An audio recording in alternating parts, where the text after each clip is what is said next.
হচ্ছে আমার ধর্ষণ করছে।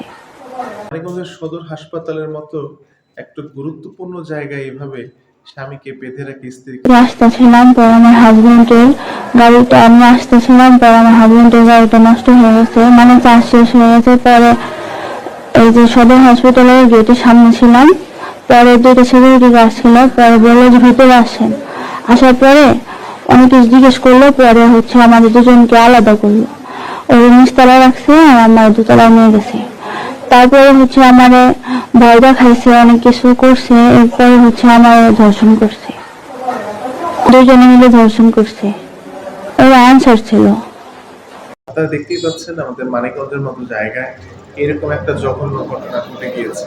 আমরা চাই এই ঘটনা যেন আর না ঘটে, এর প্রতিকার আমরা চাই এবং দৃষ্টান্তমূলক শাস্তি হোক, যেন এই ধরনের ঘটনা মানিকগঞ্জে তথা বাংলাদেশের কোথাও আর না ঘটে। ধন্যবাদ সকলকে।